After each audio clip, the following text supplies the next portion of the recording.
Lesson 5. All Summer in a Day. Ray Bradbury.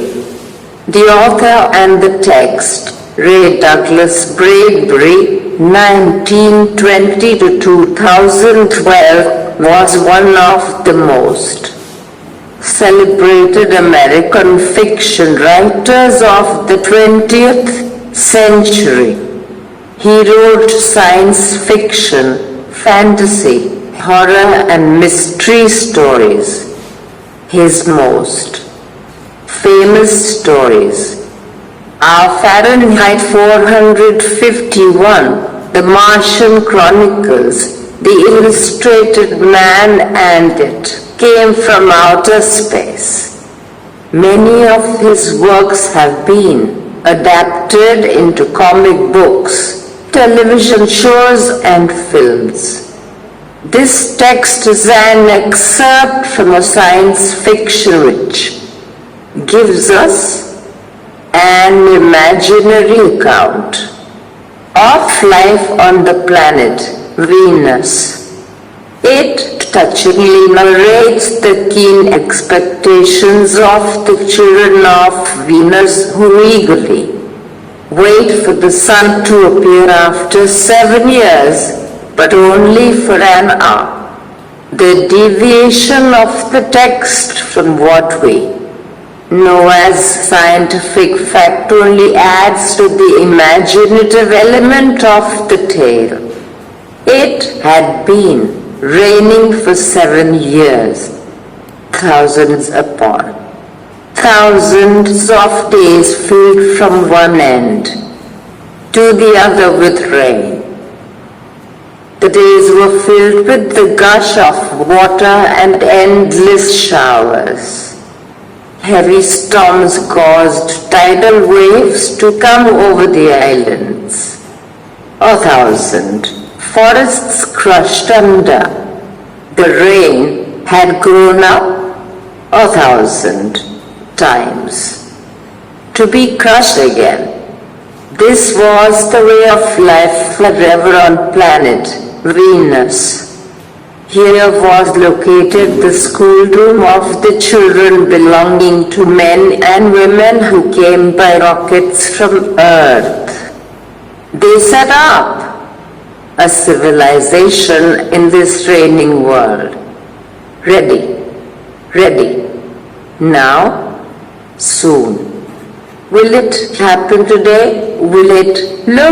Look, see for yourself. The children in the schoolroom chattered and pressed to each other like so many roses. They peered out of the window to look at the hidden sun. It rained. It's stopping. The children were all 9 years old when the sun came out last time. 7 years ago they were too young. They could not recall the sun when it came out for just an hour and showed its face to the stunned world. All day yesterday they had read in class about the sun. They learned how like a lemon it was and how hot. They had written small stories, essays or poems about it. I think the sun is a flower that blooms for just 1 hour. That was yesterday. Today, at this moment, the rain was slackening. The children gathered at the great thick windows. Where's our teacher? She'll be back. She must hurry or she'll miss it.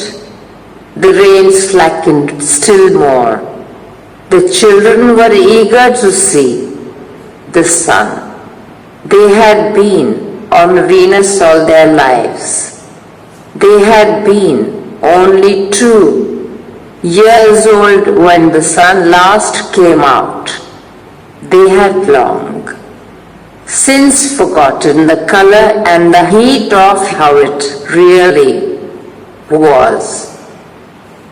They played in the echoing tunnels of the underground city and sang of summer and the sun.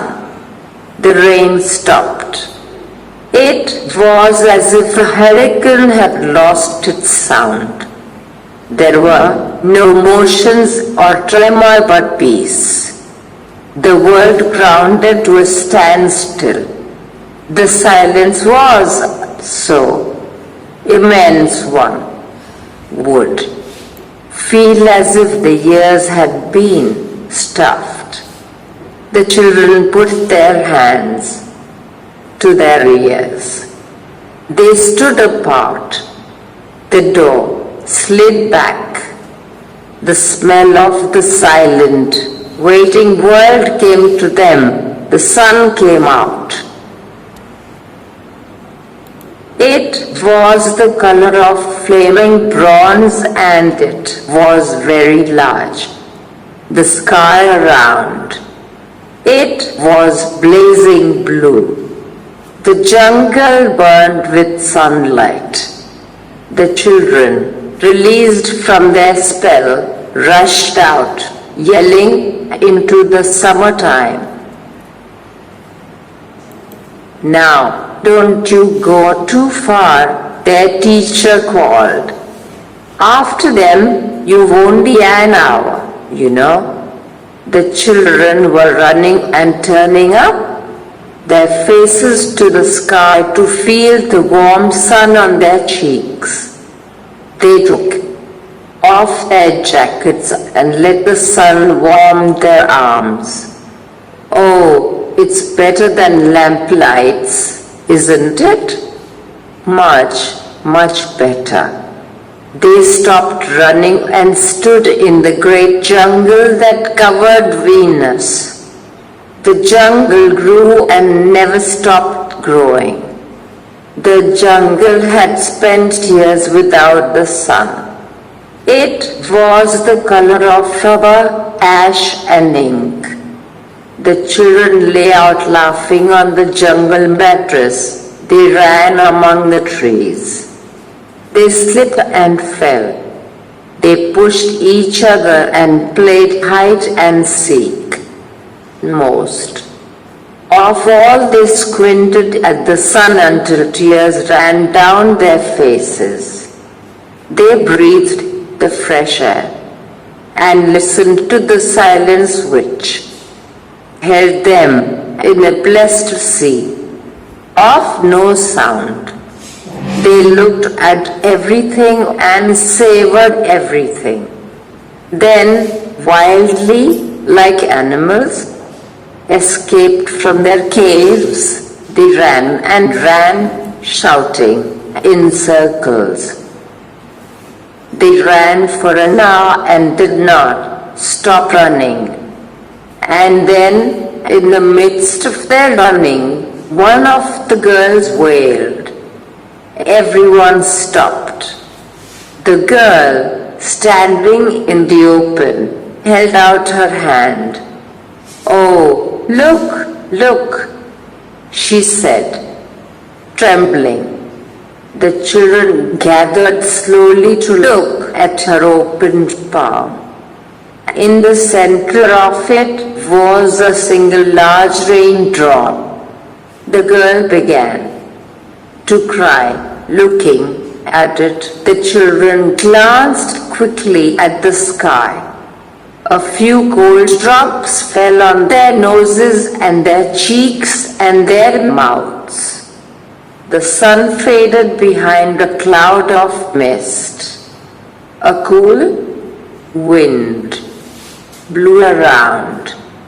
Then they turned and slowly walked towards their underground houses. Their smiles had vanished. A boom of thunder startled them. They tumbled upon each other and ran. Oh, oh, lightning struck all around. Then the sky darkened into midnight in a flash.